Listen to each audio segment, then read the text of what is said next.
Hey everybody, this is Heidi, and you're listening to the Successful Fashion Designer Podcast. We all know that the fashion industry is brutally competitive and it takes loads of hard work to get ahead. The problem is that everyone's secretive and tight-lipped about their ways. After working as a designer and educator for over a decade, I wanted to help break down those barriers and bring you valuable knowledge from industry experts, and this show is exactly where you'll find that. Whether you're trying to break into the fashion world, make yourself more marketable, launch your own label, or become a successful freelancer, we'll help you get ahead in the cutthroat fashion industry. This is episode 40 of the Successful Fashion Designer Podcast, and today we have a little bit of a different interview format for you guys. I'm really excited about this episode. We've never done anything like it before, but I will definitely be doing it again. A few weeks ago here in Denver, the Outdoor Retailer Show happened, and it was a huge industry show. It was the first time it happened in Denver. It had moved from Salt Lake City. It's a huge industry trade show, and they partnered with the SIA show to put on an amazing event with over 1,000 vendors and people from all over the world. So I picked up my recorder and I went on the road to do some impromptu interviews. Now, let me just tell you up front that I was really nervous about doing this. I was essentially going to be walking up to strangers and shoving this recorder in their face and saying, hey, can I have an interview? Now, I was a little bit more polite than that, and yes, I did some research on some companies I wanted to talk to, but it was definitely making me nervous. Mark, of course, about an hour before I was going to leave for the trade show on the day of, busted out the recorder and said, hey, I want you to talk a little bit about, the anxiety you're feeling about going to this show and talking to a bunch of people you don't know. So we did a pre-trade show interview with me. It's about 5 minutes long.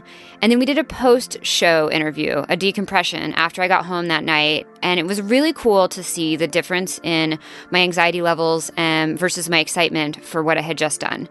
So let me just tell you, initially, I was insanely anxious. And once I got home that first night, I thought that was amazingly fun. That was so cool. I met amazing people. I had such cool conversations. I learned a ton, and I'm going to be doing that again. So if you want to check out those before and after recordings of my sort of reflections on this experience, you can do that on my Patreon page, which is at patreon.com/SFD.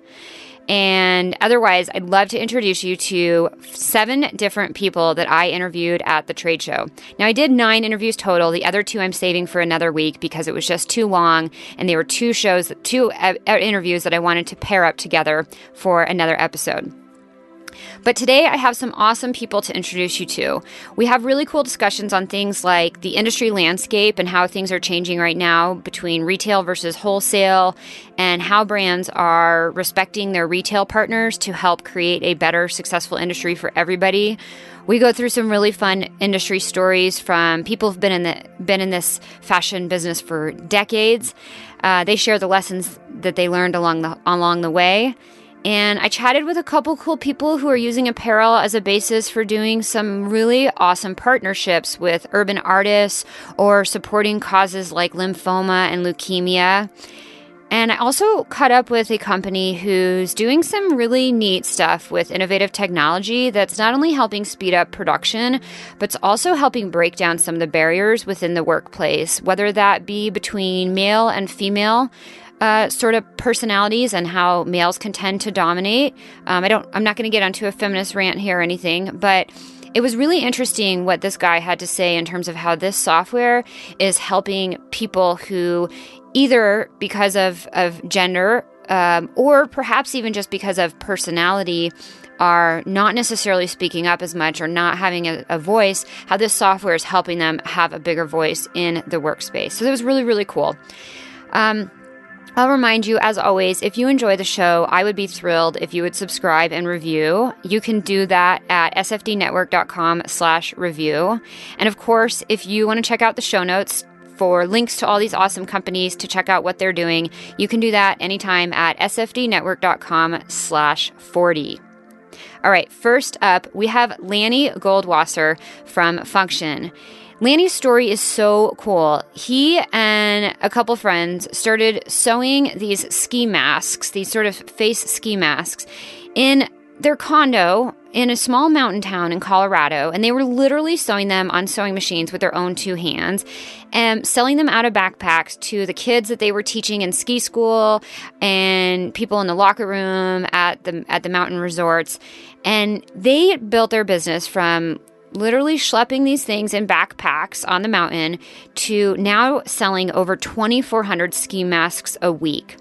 The really cool thing about what Phunkshun is doing, though, is that everything's made in the U.S. with recycled products, and Lanny had some really refreshing thoughts to share on not being overly greedy with his business, but instead on his focus to run a brand that he believes in and a story that he really, really wants to tell.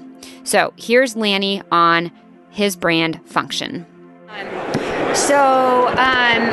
Okay, so are you the founder of this brand? I am the founder. Okay, I founded it with one more guy, and but I bought him out.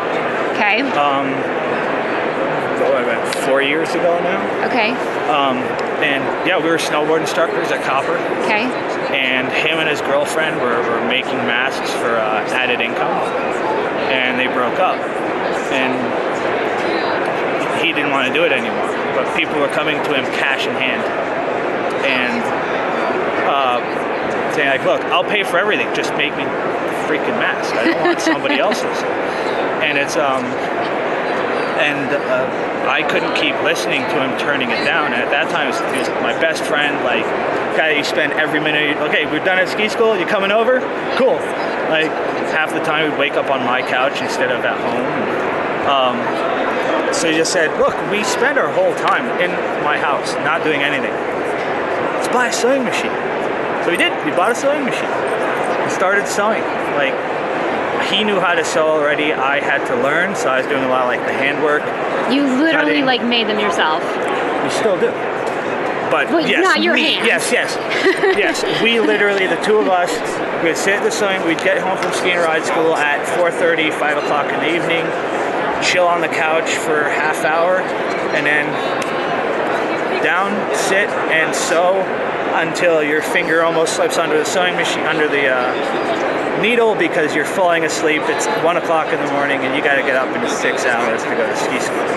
And you started, like, you guys were just selling them to friends or like people that were in your ski school, like just people who were around you already? Backpack, get to your locker. People are already lining up at the locker. What do you have today? Because you're like that guy that opens up his jacket with all the watches inside. Oh, like, I love this. We didn't have anything set. We'd get home and be like, so what color combinations do we want to put today? So every day people would come like, so what's next? What do you got? What do you got? And then all of a sudden, they come to us at lunch. Any chance you want to skip lunch, run to the locker room and grab that backpack of yours? Why? I have 10 level 1s and 6 want one of your masks. Like, no kidding. Okay, cool. And then friends from other ski resorts were calling saying, hey, send me 20, I want to sell them in my locker. Like, it's March, guys, you're not going to sell face masks. Just send them. Less than a week, they sell them, call us, we need more. This is crazy. Wait, I had to pause you there. Like, talk about your mask, because this is audio, so people can't see. Like, what's so special? Like, what are people loving about them? What you're seeing here has nothing to do with the masks I'm telling you about. Okay. From back then. Okay. Back then, there was no technology. We didn't know anything about anything. And back then is 2011. Okay. We didn't know anything about anything. We were actually using furniture upholstery at one point because it was suede and it was really nice on your face. Okay. Now, it didn't breathe. It didn't wick moisture. It didn't anything. We weren't even thinking about then. Our one more point of focus was we're instructors, and there was no mask, so it would stand up and cover our face without us having to put it over our nose. We're instructors. We can't put things over our nose. We constantly have to show our face. So we came out with a mask that would stand up, be stiff. You solved a problem that you had yourself. Yes. It wasn't for anybody else. Everybody else just had that problem. But then we went to A-Basin. A-Basin was our first shop. We just walked in like late March or early March and said, hi, we're local, we make these at home. can you buy them? And they bought 20 on that premise that we make them ourselves in a condo in Silverthorne. Wow. And then they sold out of those 20, again, mid-March in less than a week. Wow. Said, all right, give us 40. And gave them 40 and sold out of those in less than a week. In April. Like end of season. End of season. What is going on here? We're all skimming ponds on snow, and you guys are selling fleece face masks? Like, okay, all right. So that's when, like, all right, we have something. So we went to different stores in Breck and Summit County. Then I got on the road and drove around the whole state. You just hawked it. And then all of a sudden it's like, wow, we got, well, it was a lot then. We had 2,400 masks ordered. We do that in a week. Less than a week. Yeah. We got some friends to help us for like swag and whatever, and turned my whole house into a production space. Like, there was one room with the sewing machines, another room was packaging, another room was QC, and my bedroom was HR and stuff because I was the owner. It just started going, and from there it just blew up.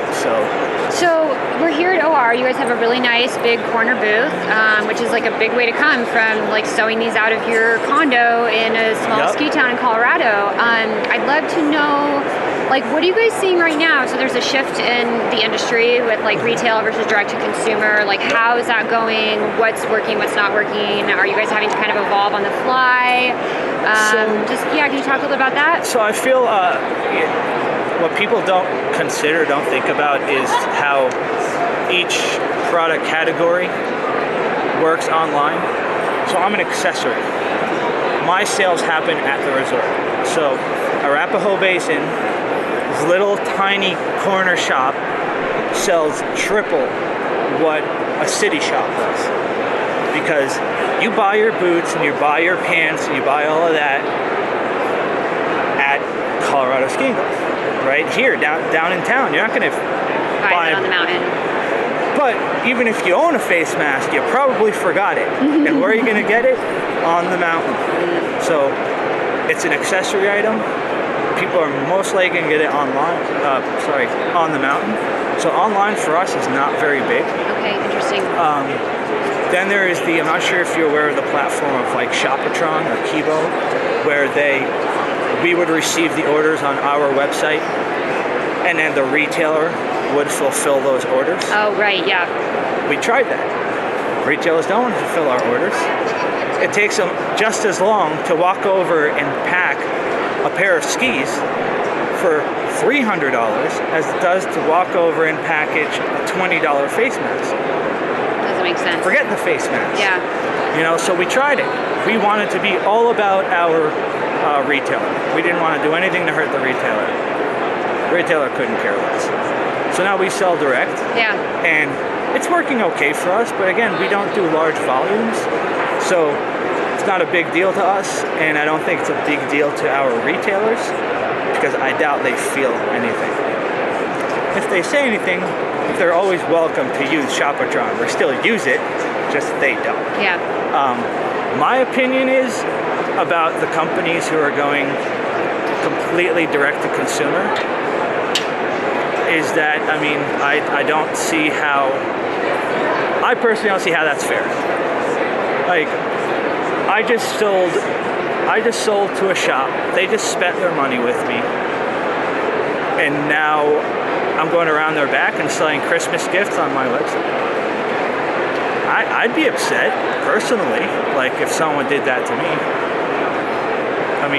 Now you're competing with them. Why are you competing with them? If there are certain items that they only sell on their website and nowhere else, or there's a million things to do not to upset people, but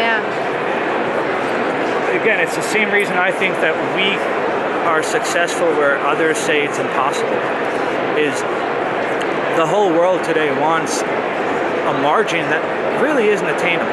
Meaning, It used to be amazing when you finished your year at 15%, at 20% margin. Wow, right?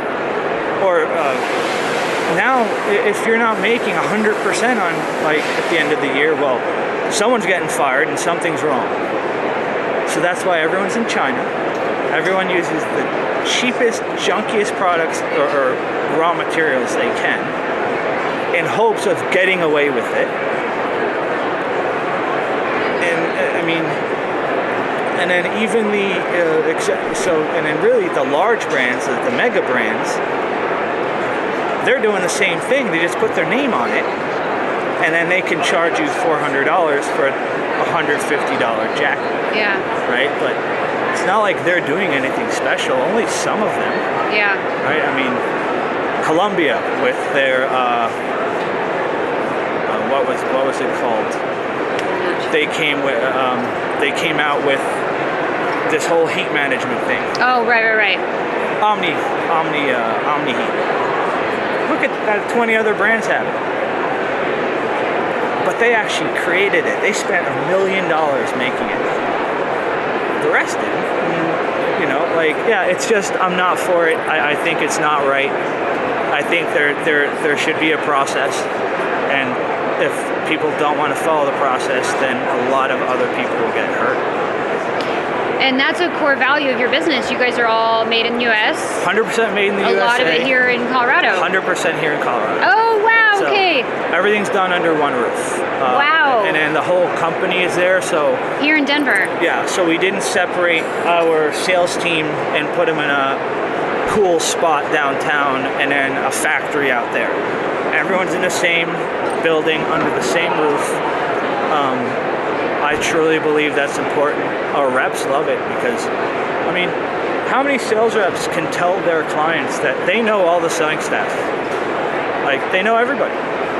It gives them these really cool stories and insights to talk about. If anybody goes, come on, really, made in the USA? It goes, here's a picture off my phone. Yeah. Okay, I was there yesterday. Yeah. And again, 100%, all of our fabric is 100% recycled. So, again, where I look at the industry, and everyone's greedy. I could be making more money off of each mask if I wasn't using recycled content. How much more? Not that much more. And if I can do it, and I'm already made in the USA, right? I'm already screwed there. And now I'm using all 100% recycled flat fiber. What else are we doing? We don't have any minimums on our products. We manufacture year-round instead of between this time and this time. That's the only time you can order type thing. So I just like to challenge the status quo. Well, I think it's really cool.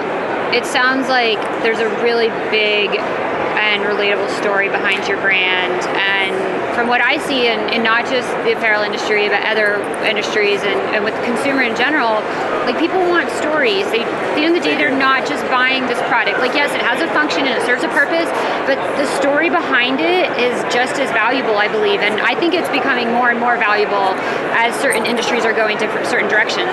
So Ken Gart, do you know who Ken Gart is? He started, his family owned Gart Sports. Okay, I'm familiar with Gart Sports Authority. Yeah. And then he started SSV, which is now Vail Resorts Retail. What he said, the reason Sports Authority failed was they had no identity. When you look at REI wastes half of their floor space, right? Technically in retail, they're doing it all wrong. They're killing floor space for stupid climbing walls. But it's experience and story. Exactly. You love walking into there. You walk into there and you feel like everyone around you is an expert in this, and they only have the best stuff, and they can't go wrong because they're in there. It's not just a bunch of four-ways and tables and racks with product. There's the lifestyle behind it. Yeah. So that's really cool. Really great to chat with you, Lanny. Phunkshun, Phunkshun. Yep. Where can we find you guys online? Online at phunkshunwear.com. Awesome. On Amazon.com. Okay. And then anywhere else, all retail, any state, and At your favorite mountain shop. your favorite mountain shop. And downtown.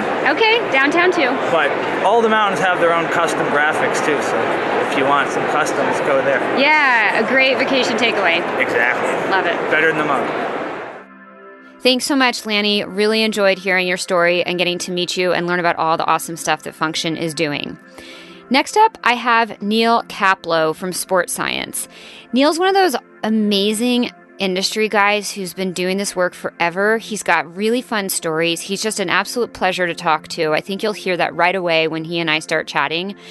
And he told me about his brand, Sports Science, that he launched in 2005. Now, this was a textile manufacturing company, and he was on the edge of the athleisure trend before it got started, before it turned into something big. So think back to when most activewear brands were still using really shiny polyester spandex blends. Think like Jane Fonda and a leotard. And Neal developed performance fabrications that felt and looked like cotton, that were things that people really wanted to wear, but had the performance of polyester. Like I said, he has tons of industry experience. He had previously done partnerships with brands like Tommy Bahama, Adidas, Nike, and Fila. And he has so many great insights into this industry. When he and I chatted at the Outdoor Retailer Show, he shares some of the lessons he's learned from building a brand, the value of finding the right partnerships for success, and also things he would have done differently in the 12 years that he ran Sports Science. All right, take it away, Neal. We're intimate friends here. I completely trust you. Okay. Get your social lubricant. Should I get my beer? Yes. Pick up your social lubricant. I've got my vino. It's the end of the day. Cheers. So good to meet you. So good to meet you too, Neal. Okay, so you started in the textile business. Are we live? Okay. Yeah, that's fine. Yes. And you did a lot of textiles for 20 years, and then in 2005 you were just telling me that you had this inkling and you started something. Well, yes. And you say textiles, I always put a quote around that because it's really always been in the knit business, in the activewear business and things like that. Although there were periods of times you do a little bit of everything. And in that earlier day, we were doing a lot of brand development, a lot of brand building, a lot of merchandising, again, primarily in the knit category, with a lot of top brands, in the marketplace. Tommy Bahama, and as I said, and Adidas, and Fila, and we did work for Nike at some points in time and everything else. So anyway, that ran its course, and I always had, and even before we got into that, I was in the outdoor business. That was my roots. And the outdoor business is the epicenter of performance apparel. Anybody else could say what they want. Athletics can talk about performance. None of these can hold a candle to what gets developed vis-a-vis the outdoor market. And those were my roots. So I've always had an affinity, and I was always very outdoor active, and climbing and skiing and all that. And I've always been a product person. So I felt like there was an opportunity as I saw that development of the whole performance category, and it was all, shiny and tight-fitting and you wouldn't even want to touch it. You think like spandex from Spandex World in New York City. And look, the story when Under Armour started that whole thing, that's what he was using. Yeah, that fabric. And this is around 05-ish. Well, this was when Kevin started, was in the late 90s. Okay. Yeah. So now they're 10 years old at this point in time. And so I said, they're doing a great job from a marketing point of view and penetration and stuff like that. And it's got everybody focused on all this performance stuff, and everybody wants this shiny stuff, which I wouldn't wear on a bet, and I wouldn't wear it to go to the bathroom. It was it's just... It's not jazzercise in the 80s. I have such a funny story to tell you. So I said, and again, you have this outdoor thing. I said, look, if you can come up with an outdoor with a full performance product that has a better connection, you can wear it and not feel like you're goofy and all that stuff, and you could wear it whenever you want, but performs when you need it to, that's what you want. And that was the vision. Like real performance, athleisure. Real performance. I say. I mean, can I use that word? Yes. Well, athleisure gives me the willies a little bit.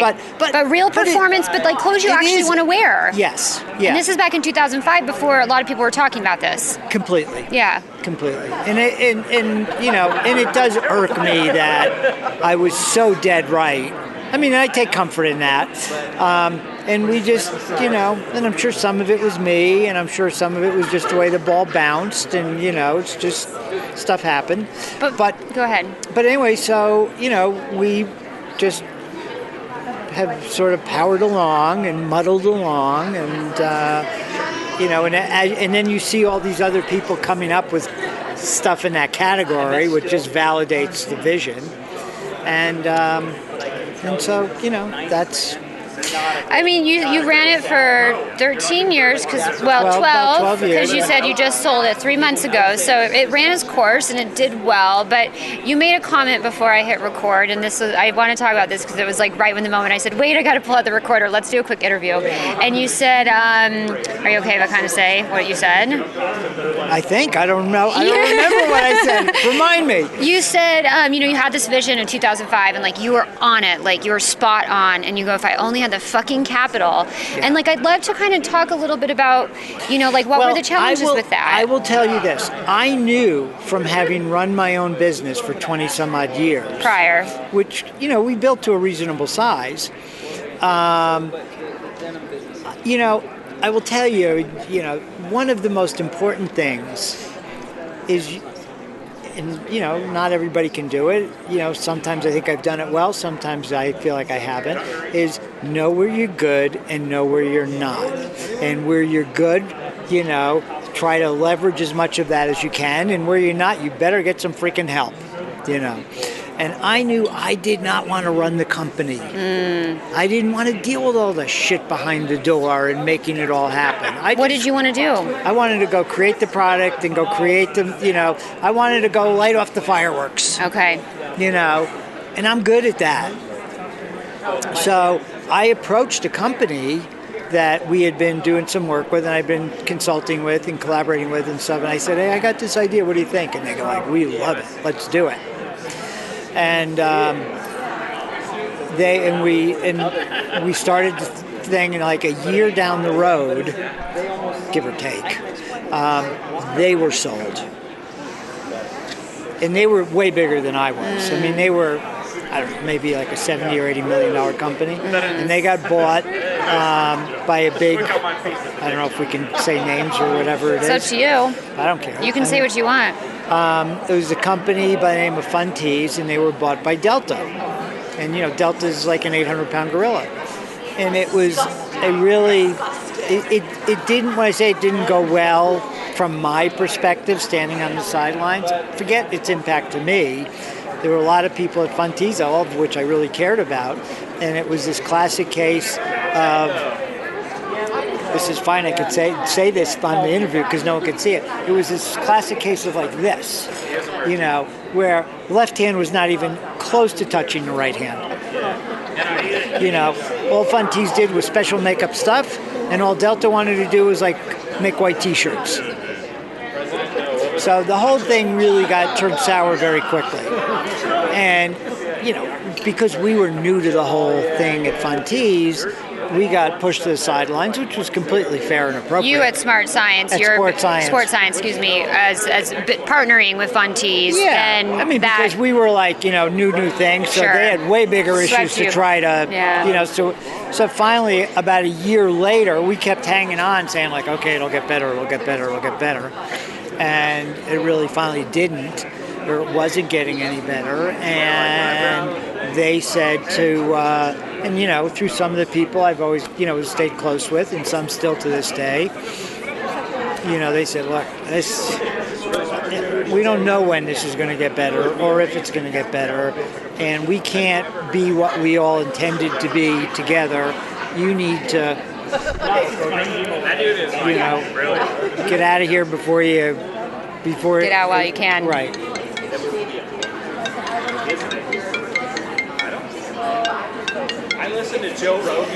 And we did, and I did, and they were still very supportive. They were terrific, you know.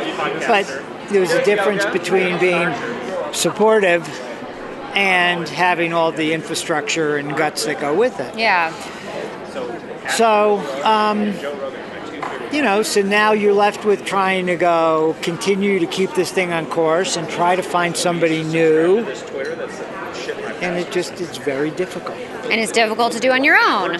Very. And you need... Well, because I never wanted, you know, I run a big enough business and my vision was bigger that I never built this thing to be a corner grocery store.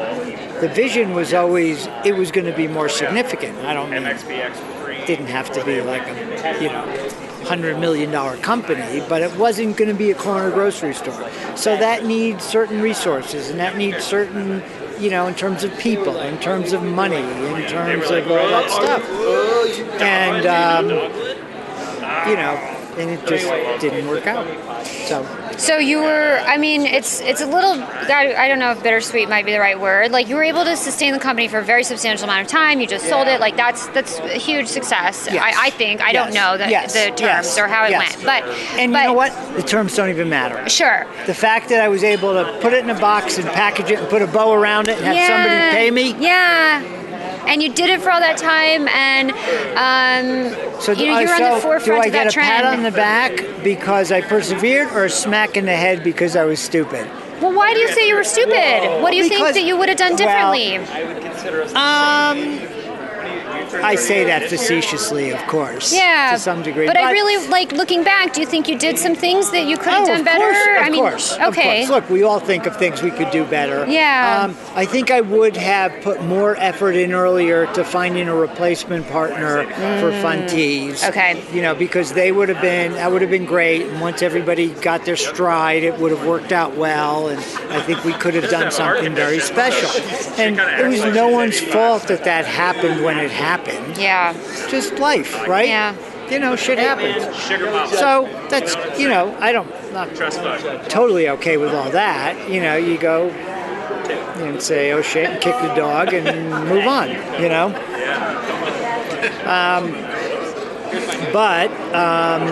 You know, I probably tried longer than, I probably spent more time trying to keep everything on track and keep it moving forward than trying to find somebody to step in and replace it. And I think I would have done that differently. I'm sure I could probably give you 10 things I would have done differently, but that's one of them. Okay. So instead of maybe trying to kind of like manage and finagle it all yourself and keep it on track, like, just, it's probably worth it to spend the effort to find the right resources, partners, experts to collaborate with to do it together. Not probably. Is. Okay. I love that. Awesome, Neal. Thank you for chatting. Is there anywhere people can find you online? I know you just sold the company, but... Yeah, absolutely, and I'm still very involved. Actually, Kevin is the new CEO of the company. Awesome. And yeah, you know, sportsciencewear.com. Awesome. Fantastic. And it's amazing product. You know, there's never a shirt we've sold that we'd have still... I mean, I have people who sold shirts 6 and 7 and 8 years ago, and they go like, it's still my favorite T-shirt Yes, today. I love that. I swear to God. And I walk into stores that we, in some cases, haven't done business with in like a year or two or something like that, especially now we just got all re-energized with the new acquisition. And I walk in the store and they're freaking wearing my shirt. That has to feel good. Oh, feels awesome. Yeah. Feels awesome. I love it. Thank you for your time. Next up, I have Aleida Junda with Soybu. Now, kind of like Neal, Soybu was on the edge of the athleisure trend as well. They were doing this athleisure type of product before athleisure was really a thing. To be honest, back then, I don't even know if that's what we called it, if that was the name that we used. But it's really cool because Aleida shares the story of sort of how they married two different product types together and they put it into the market and it just blew up. So it's really cool to kind of hear about how they got started with the athleisure trend. She also shares a lot about their partnerships with their retailers and how they really focus on making that a beneficial relationship for both parties.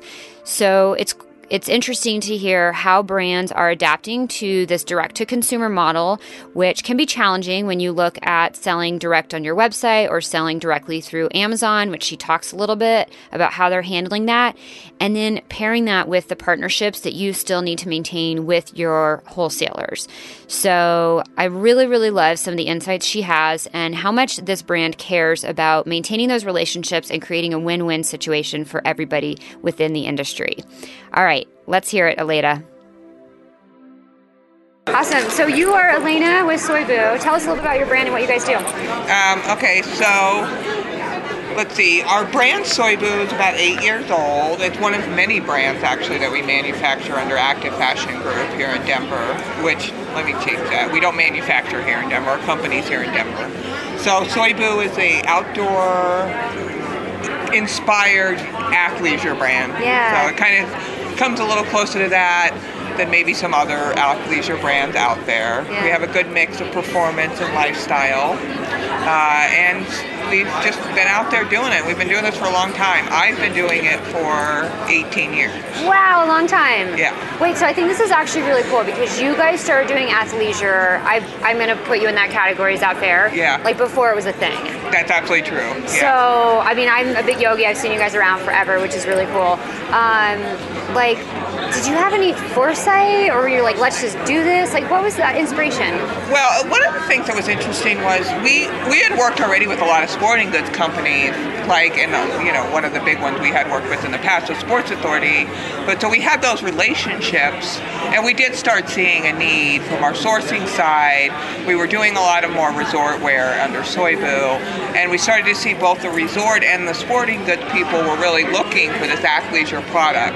So for us, it was a combining of the performance that we kind of were already doing and this more athleisure coming in from the resort side, and it just was magic. We started putting it out there. We were like, this is a product people really want. And when we really started putting the performance fabrics in the lifestyle garments, like dresses and things where they were unexpected, it really took off because today's modern woman really doesn't want dresses that they have to really be careful with or screw around with. They want to put them on, they want to wash them easily, they want them to move with them and do what they want. And so it happened kind of organically like that. Yeah. And then it just obviously blew up. Yeah. And so we're here at Outdoor Retailer, and you guys do some direct-to-consumer and some wholesale. What are you seeing in the market as far as for you guys with a little bit of a shift in the consumer and more brands? It maybe arguably more of the startup indie brands going direct-to-consumer. Like, how has that affected your brand, or are you guys noticing a shift that you're having to try to adjust to? Or? Well, we're certainly seeing that. I think first, definitely the athleisure space has gotten a lot more crowded. Yeah. So we've had to adjust to that.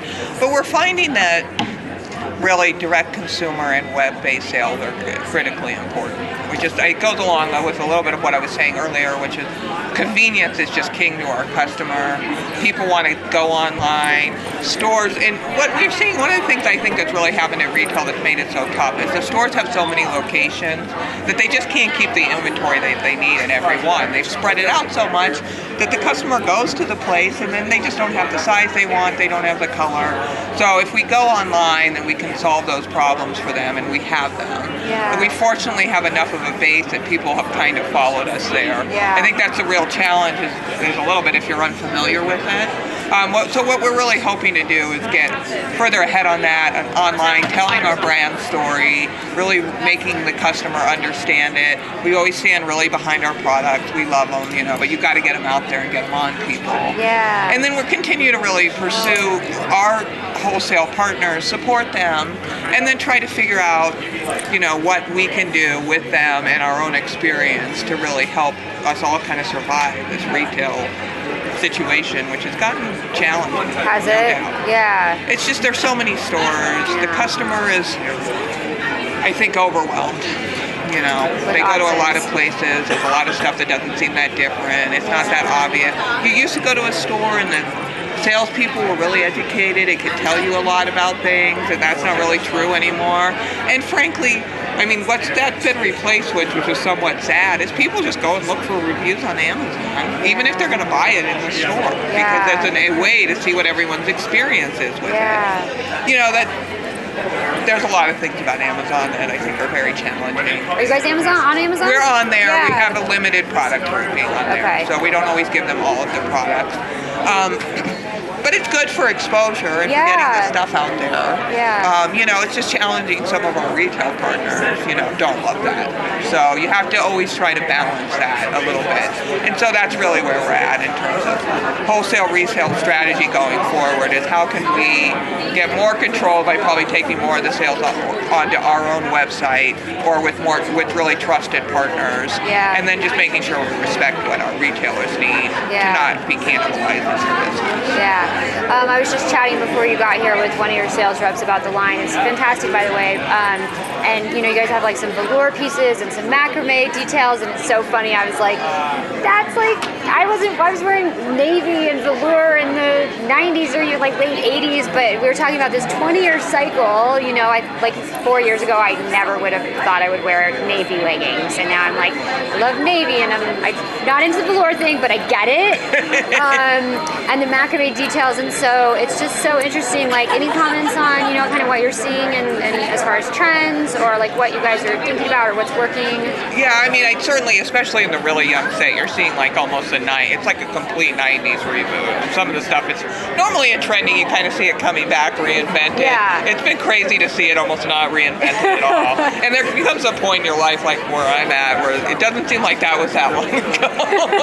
You're like, is this again? This is back, and like, was it ever gone? And so you're seeing that. We're seeing from a color perspective for many, many years, very bright, very vibrant colors, especially in the athleisure space, have been important. And we're seeing that people are just liking this more mellow thing. So that's why in our fall line we have what I would now call new neutrals, like olive greens, a really soft purple. So they're colors, and our customer really loves color, but they're color that is easier to wear and not so like vibrant. And you know, everyone still loves that too. So we see that happening. You're seeing things move more towards the browns. Browns have been out for a long time, but now golds and russet browns are starting to come back. And so that doesn't work entirely in athleisure, but you want to kind of go that way to start supplementing people with that. So we've gone with olive. Green is definitely the color of the moment. Everything green, which is fine with me because it's my favorite color. There you go, perfect. So today's the first day of Outdoor Retailer, and you guys have done the show before, but this is obviously your first time in Denver, but you were in Utah before. You have done it. We have, Okay. And is it a good show for you guys? And it started out really good. I mean, it's been a little weird being here in Denver because we're not used to being in the same place where the trade shows are at, so it was almost like too easier to set up. We're like, well, if we forget anything, we can just go get it. So that's been weird, but it's been good. I'm really happy it's here in Denver. I think all the reasons that move happened are important. Do you guys do a lot of shows throughout the year? No, we do this one. We do Active Collective. And then what we found is you can get really much better face time with the customers if you go meet them in their offices and stuff too. So our bigger ones, we kind of do that more. And then we have a whole staff of independent reps that go out there. They have a lot of local shows. I'm not an expert on that, but they do that and they go see them. But the value does come with like building those relationships and getting out there and and going and meeting with them and getting that face time. Like you said, it's priceless. And at a show like this, it's good for us though from the design department. We have a number of partners here that we work with in the sourcing and with the fabric people. So it's nice to be able to come here and meet with them. They have all their product lines, so you can page through it. So it's a good opportunity. That's fantastic. Well, thank you for taking the time to chat with me. Where can everybody find you guys online? Okay, well, Soybu.com is the best place. SOYBU.com. Awesome. Thank you for chatting. Yes, thank you. Thanks so much, Aleida from Soybu. Really enjoyed hearing everything you guys are working on and can't wait to see what's to come for you. Next up, I chatted with Bob Heimann of All City Artwear. This is such a cool story, what Bob is doing. He is creating this amazing partnership between these urban artists and giving them a canvas to showcase their art. And the canvas is apparel. So Bob's been in the industry forever, and he knows how to make product. So he's working with these urban artists who create these awesome designs, and and giving them this platform and this canvas to get their art out into the world in ways that they might not have been able to on their own. So I love the partnership and how he's built All City Artwear to do something really amazing for his community. It's a great story of how they work together to build an audience, build buzz around what they're doing. And I'll give you a heads up on this interview. I started the recorder a little early on when Bob and I sat down to chat.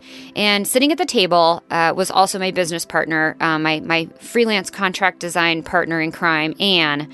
So she and I were at the trade show together the second day, and she sat down and we all kind of started chatting. So if you hear a third person talking, that's Anne.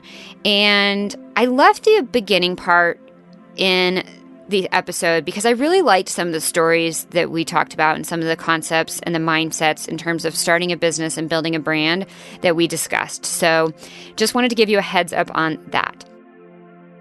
You know what, I walk this show and I see how jaded people are. I'm 61, so I see how jaded people are and I see how much people are getting their ass kicked and how difficult it is. You know, and then I'm grateful that I'm doing something different. Yes. Because the goal is to monetize it in a way that it all just works out. Yeah. You know, but I don't want it to be about the money. I want it to be about the brand, the community, the process, and building them getting up, there. Making them successful. Gary Vee's great, but I think some of what he says is kind of hype. If I had $200 million in my bank, I can give away my stuff for free. But he's really not giving it away for free. But the one thing he is right about, that I think he's right about, is that the grind to get you there is really where it's at. Once you get there, it's nice, but it's kind of like when you get to the top of the hill and you've done it and you get that elation and it's like, great, what's next? It's all about the journey. Are you familiar with a guy named Sean Acor?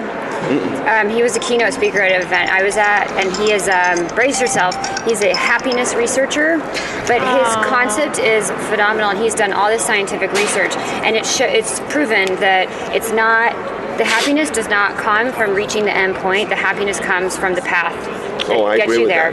And it's all about, like, because once you get to that goal, then it's like, okay, well, what's the next goal? What's the next promotion? What's the next raise? What's the next big company sale? Like, listen, what's the next?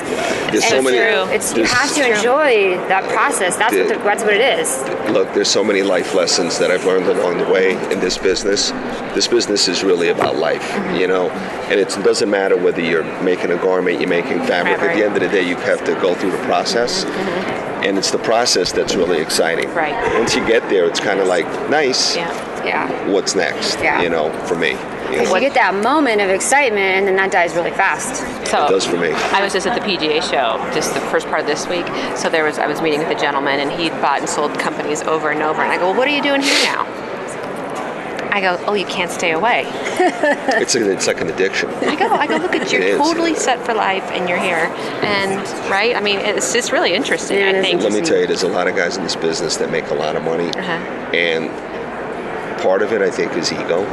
You know, once you've made it, you know, you want to do it again and again and again. And then there's other people that, you know, that's what they live for. You know, they want to build businesses. They're serial entrepreneurs. That's a great title for those people. They're just serial entrepreneurs. Some people are lawyers, some people are doctors. These guys are serial entrepreneurs. It's a great name. Are you recording it? They got keen instinct. They understand what they're doing, and it's really about knowing yourself, so that if you see an opportunity, you know to take it, and they can't stay away. I think that's like where a lot of the exhilaration and the fun comes in. Like, I don't know. That's where you get the excitement and the crazy roller coaster up and down, and that's like part of the journey. It's like kind of doing that. It's called dysfunction. Everybody likes to, you know, ride on that train, but it's exciting to build companies. It's great, but I've learned as I went along. When I was younger, I was really greedy. I wanted the brass ring. I wanted to get that brass ring and say it's mine. Never attained it because that was my only goal. The goal's got to be bigger. And that comes with years of learning. You know, I was selfish. I was self-centered.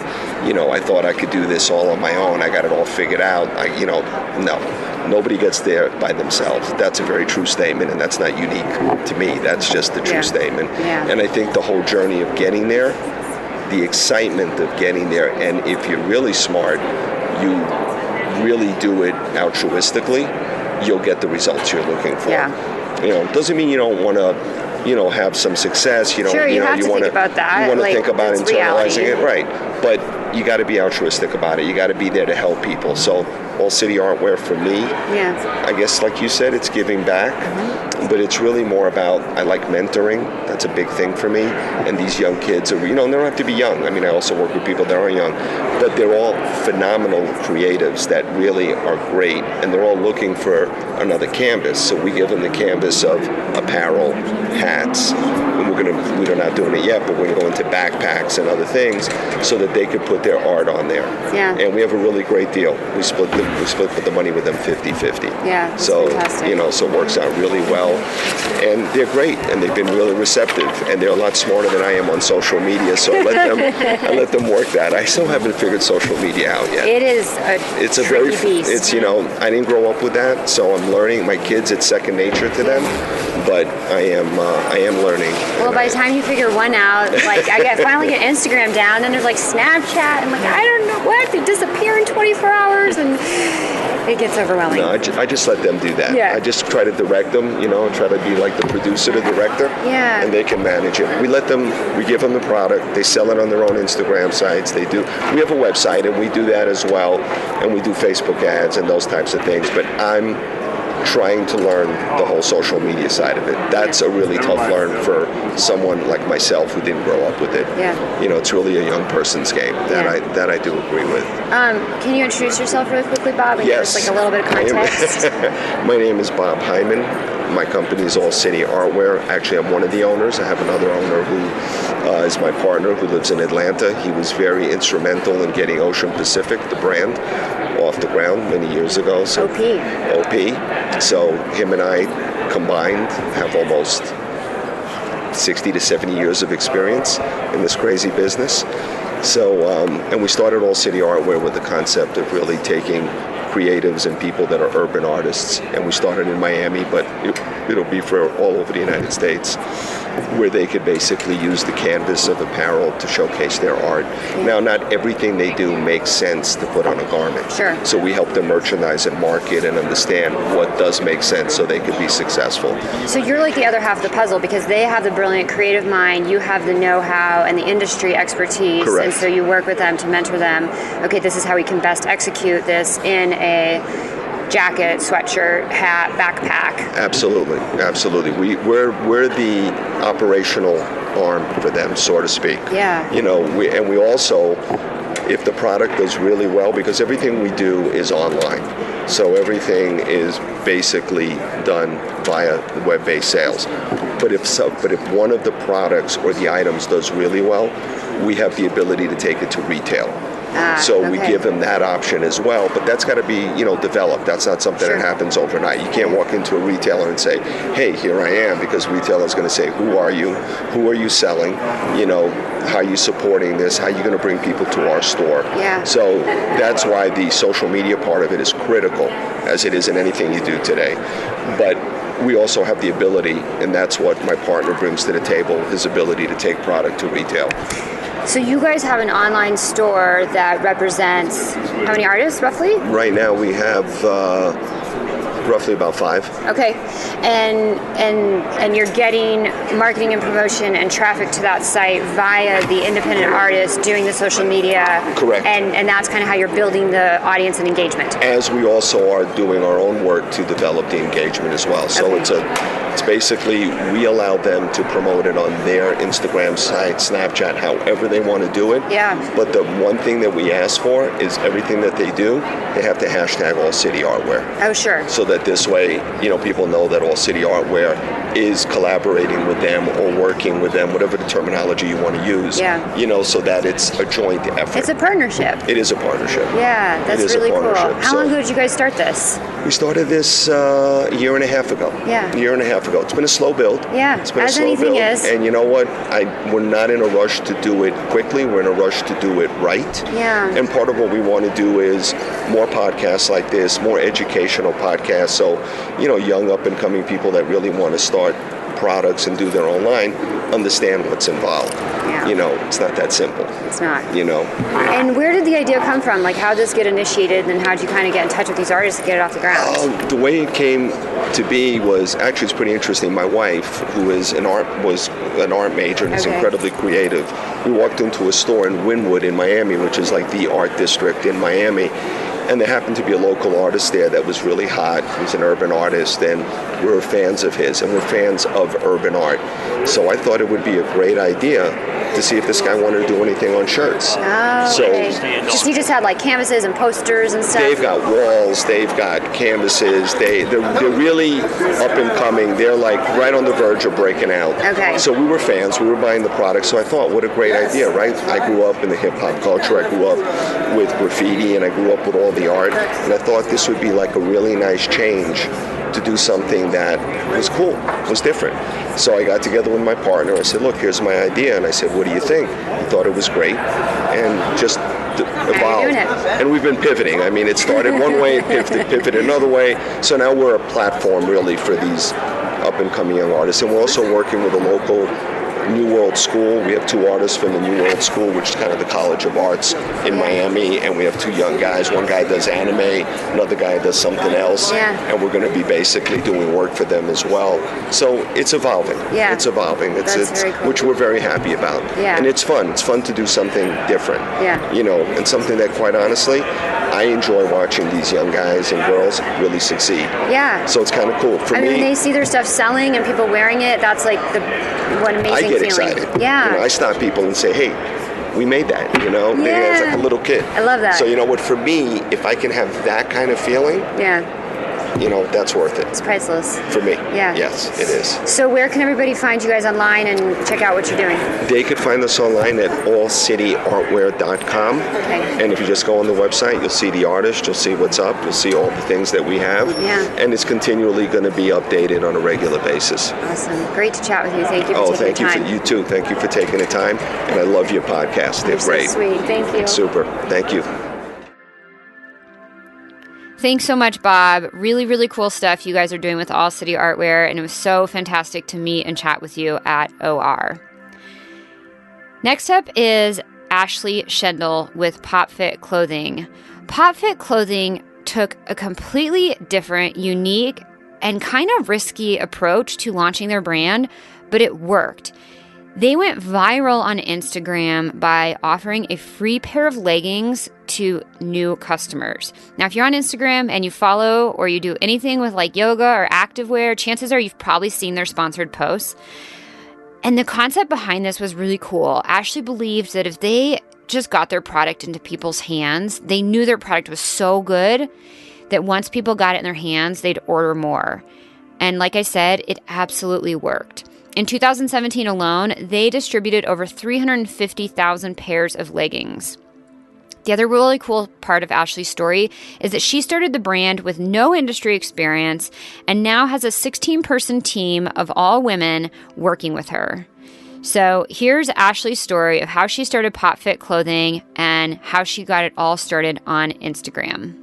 So, I would love to just kind of hear, so we're here at Outdoor Retailer, and you are PopFit, Ashley. Yes. So tell us a little bit about your brand and who you guys are and what you do. Sure. So PopFit Clothing, we have about 12 different kinds of pockets. We realize that pockets are key, and all of our pockets fit and are designed for an iPhone 8 Plus, but they're designed to just fit them. That way, when you go to the bathroom and pull your pants down, your phone won't fall out. So we have mesh pockets, we have front pockets, we have back pockets, we have side pockets, we have fabric pockets. Yeah. And all of our pockets are made to blend into the pant. So there's not anything in them. They're made to just literally look like a part of the pant or a different panel or something really fun. Yeah. So how long have you been doing this? Like, how'd you get started? Sure. So we launched in February. Less than a year ago. February of 2017. Oh my gosh, okay. So we just turned a year actually this week from launch.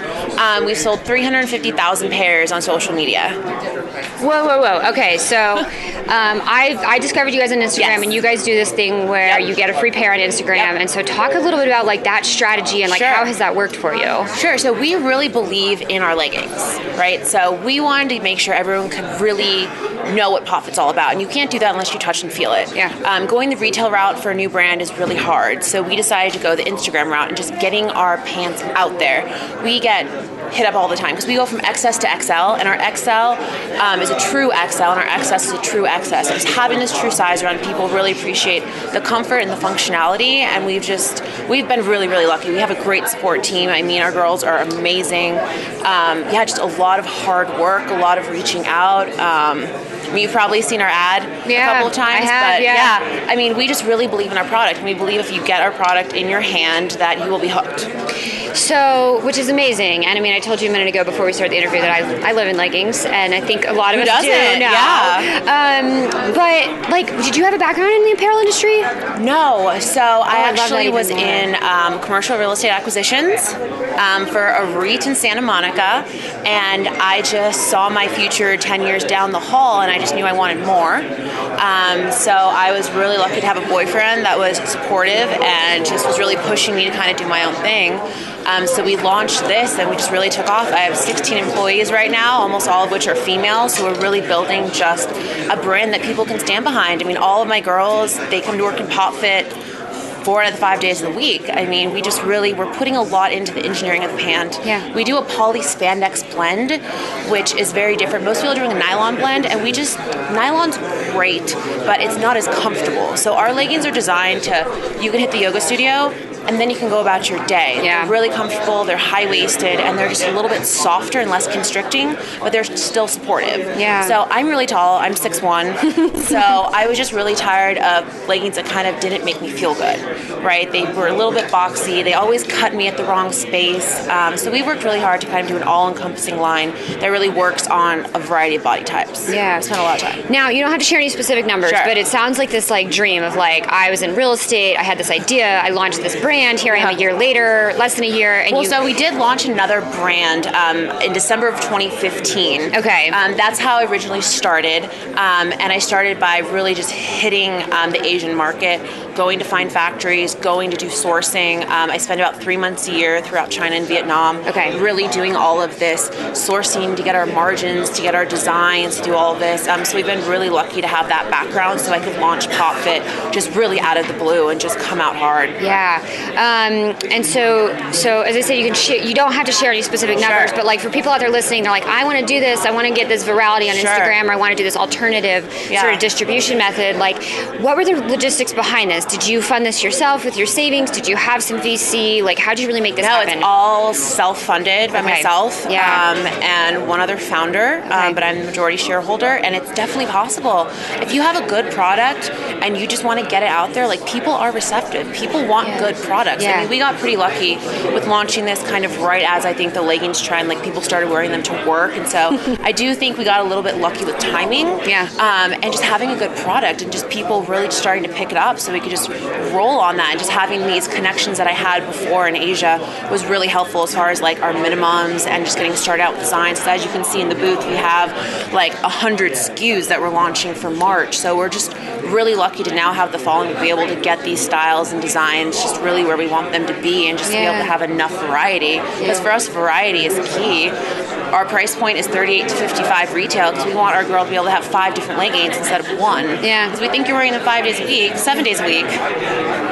I wear them to bed sometimes. Our Lily are so comfortable. I wear them to bed a lot. I mean, they're the new sweatpant. They're the new jeans. I mean, I went to USC and I looked like a boy. I wore really ugly, baggy sweatpants that just made me look ridiculous. And I'm so jealous of girls in college nowadays that get to wear these really cute leggings. Yeah. I looked so bad.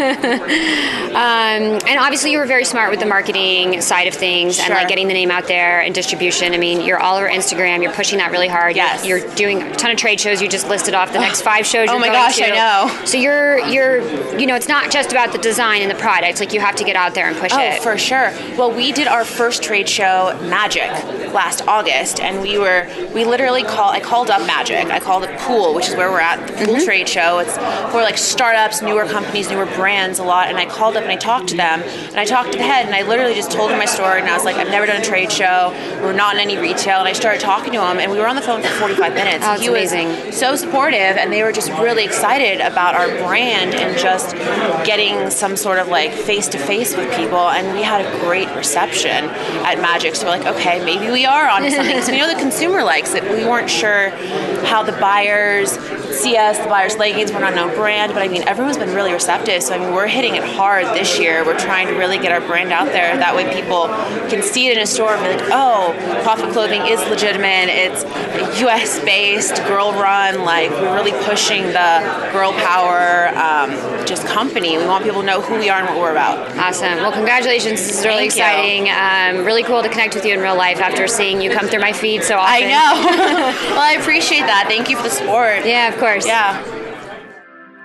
Thanks so much, Ashley. Really cool to connect with you and hear what you guys are doing with PopFit Clothing. Next up is another really awesome man by the name of Cameron Ferrara. Now, Cameron is doing something very cool with his company, Carve for Cancer.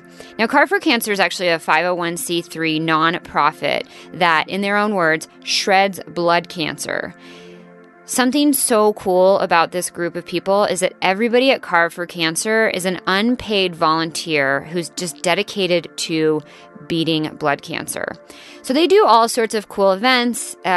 They show up at action sports events and raise money and do fundraisers. And what they realized was that a lot of people wanted clothes. They wanted another way to support the cause. And so they wanted t-shirts or sweatshirts or something. So Carve for Cancer started putting out really basic screen printed t-shirts and sweatshirts. And I love sharing this story because it's such a different story than I would normally bring on the podcast. But at the end of the day, it's apparel. They're building product.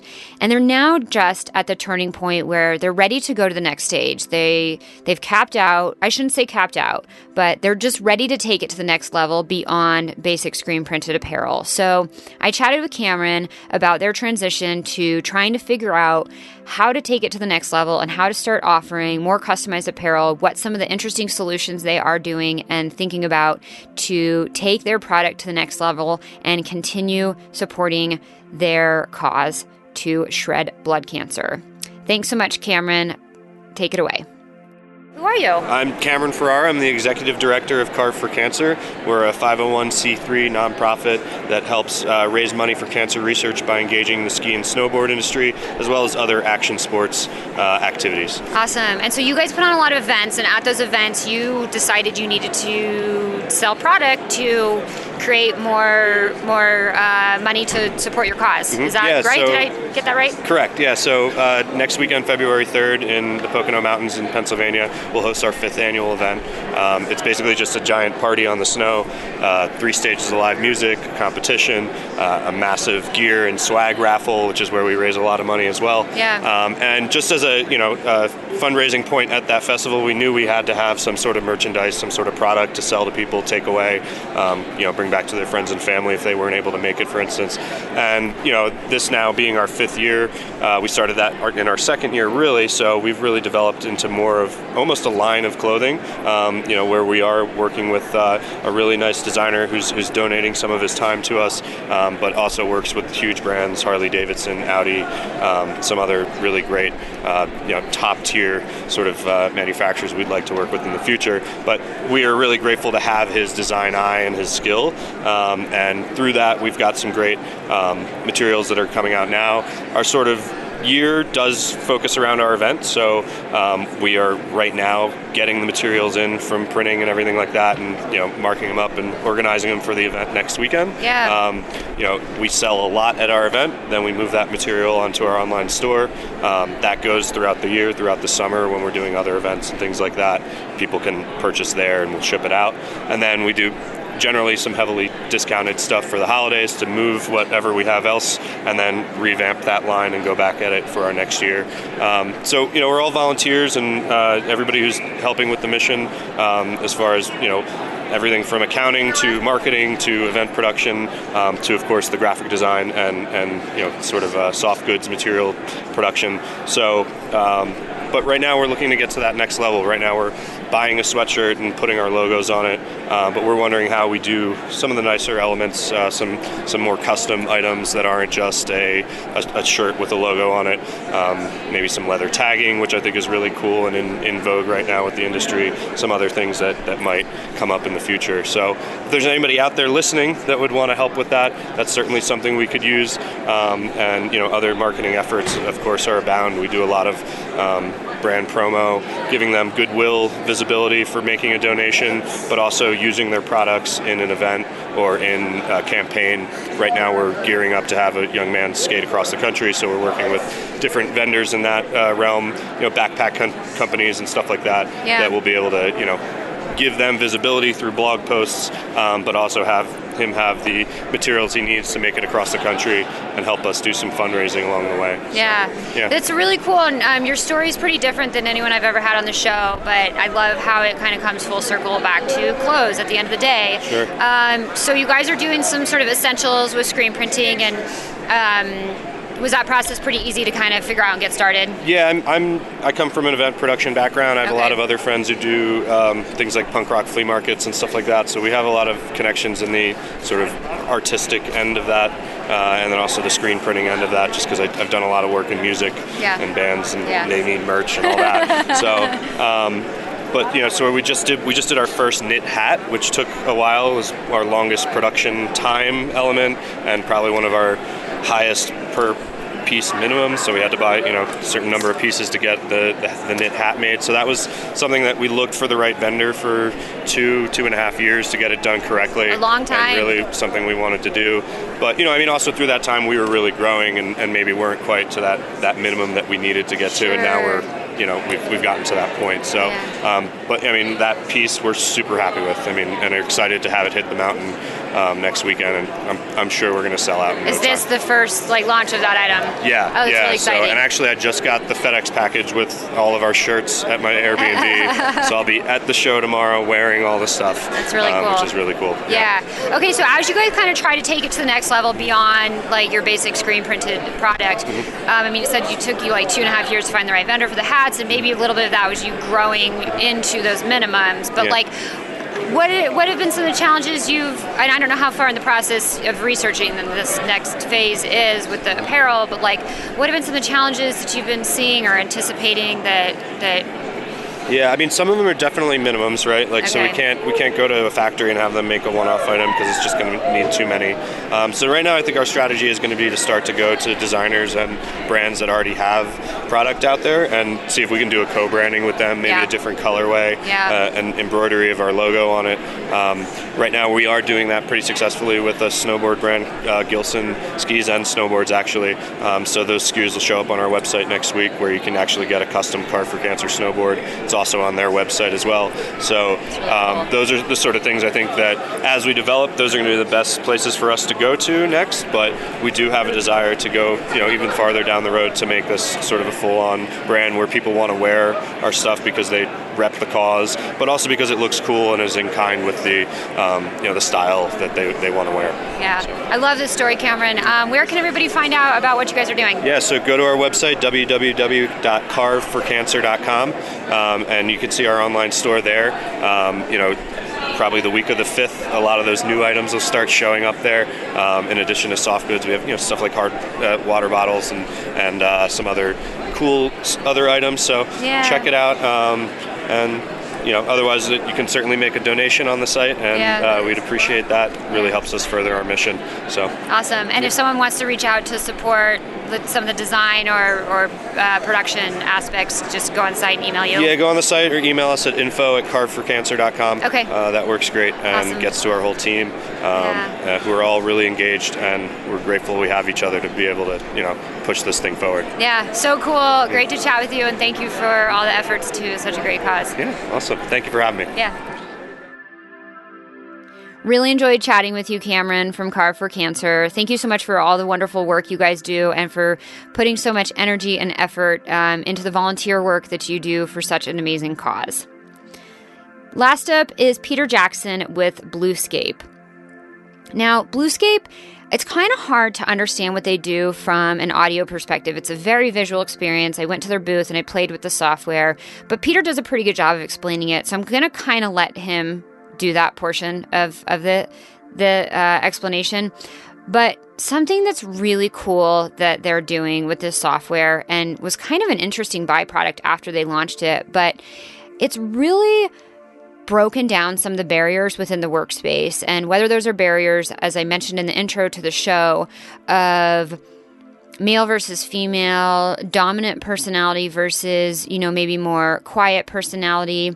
But their software has really allowed some people who may not be comfortable speaking up in a meeting or may not just get the chance to voice their opinion on a conference call, their software is giving people the opportunity to do this in a more comfortable, more safe space. And so it's really, really cool sort of byproduct that their software created that they didn't even really see coming.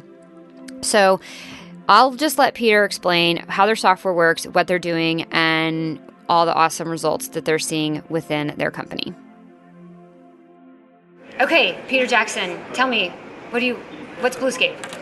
Bluescape is a visual layer, and so much of what we do today is, just in your Google Drive or your box, your Dropbox or whatever, and then you're running around trying to, I want to get that video, or I want to get that architectural design, or I'm working on this.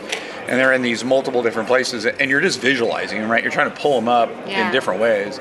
So the concept behind Bluescape and what it does is, can there just be a visual layer where I can have everything in my project that I can see at the same time and expand and do that? So it's a visual layer. Okay, and I can sympathize with did I save that in a desktop folder, or is it in Dropbox or Google Drive? I better or search Pinterest, everything. Or where is it? I can't remember. Is it in my phone notes? What project was that on that I was doing that? Right. So you started telling me a story of how the software came about, and I kind of lit up, so wanted to get this on tape. Tell me, what happened?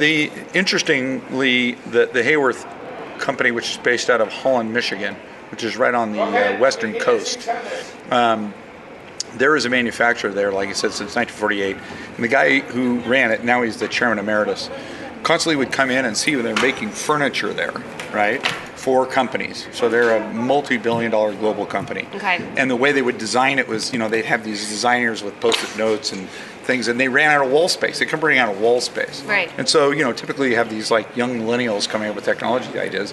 And this guy says, why couldn't we have an infinite visual layer where we could build every project in a visual place that was infinite in terms of real estate? Yeah. And we could build everything in it. So that was the roots of the idea back in, maybe 7 years ago. Yeah. Well, I love that because I can picture within, brands that I've worked with, we have these giant like corkboard walls where we pin stuff and collage and, sort of put all of our ideas into one space. But like you said, at some point, well, first of all, that's physical. So if you have multiple offices, that becomes a big challenge. Yep. And then second, you run out of that space. So this is where Bluescape kind of comes in. I also think that both those points are really well taken, right? How many times I've walked into a conference room and says, don't erase. Like, okay, well, how am I gonna work on the thing? But the other thing is like these designing people, there are, sometimes men are very dominant in a conference room, or the quietest person is actually the brightest person. And so a lot of the conceptual ideas are going up, and they don't contribute because it's not in their DNA or they're being dominated. And when you create this visual layer, everybody's contributing into it because they're putting in their visual effects, their comments, and they can be doing it simultaneously, and they don't have to be in the same room. They can be anywhere in the world. You can have an infinite amount of people commenting on the color or the size or the design. And so it really opens up your company to bring more breadth in terms of design. So I think is probably moved. The production gets faster, right? Because you're going to send it to another city. What are we going to do this in rubber? Are we going to do it in cotton? Whatever. And then those people can contribute in. Here are the different textures, different costs. Inevitably, we send a lot of stuff to China to get produced, and the words gets lost in the translation over to them. So there's this one board that there's like, oh, I see what they're trying to do. They're trying to go from here to here. So not only is it one place per project, but it's everybody contributing to the project, the history of the project, and then everybody can't say, oh, I didn't know, or, and I think it speeds things up too as well. I love that sort of layer, or that layer of intimidation that gets broken down. Like you said, it can be really intimidating to be in the conference room or to be in front of everybody and like speak your idea. Like there's a lot of people that have those brilliant ideas, and so this almost gives them this opportunity to, I don't want to say like do it in secret, but like do it in their own comfort. See it happen all the time. Still get their ideas What out. happens is I've seen it where someone's in the room and they're not saying anything. Yeah, right. And then they go back to their desk and then they put all their stuff in. I noticed it on conference calls that it's almost like people are just waiting for that one little gap where there isn't sound to talk, Meanwhile, a lot of the other people are sitting in their underwear at the island trying to get their dog to shut up. But the conference environment is interesting because there's people that know how to like dominate. Yeah. And so, we have a problem. We have a gender-related problem. We haven't come very far since, the Briggs, whatever the social thing we did, like you're this way, you're that way. And HR hasn't really moved very far. It's Myers-Briggs hasn't moved far in that in terms of identifying in projects why we have all these quiet designers, why we have right brainers, why we have left brainers, why we have finance people. So I do think it breaks down the barriers because everybody contributes in it. And then people could say, I disagree, or let's move forward with all of us on the same page. Yeah, that's really cool. So you guys are working with some apparel, fashion, shoe companies-ish, and it's a space you're looking to grow a little bit more in. Is that correct? Yeah, when I got a hold of the company, we dominate in a couple of sectors. We dominate in the federal government. Okay. We dominate in the movie business. So maybe 10 of the last big movies that have out Academy Award stuff was built in our technology from concept to production. Yeah. I happen to love the fashion industry and the brand industry, not as much as my wife does. But my best friend started a company called Olakai, which is a sandal company. And I know the people who started Quicksilver, and I've always gone and sort of like, how did you guys build these brands? How did you do it? And so when I took on this job, the first thing went in my head was, this is ripe for brands and for fashion because they want to bring all the different people that are valuable that may be in different places together. Yeah. So the reason I've jumped into it is A, I like it, and B, I think it's going to be a benefit. Awesome. I love that. And where can everybody find more about what you're doing?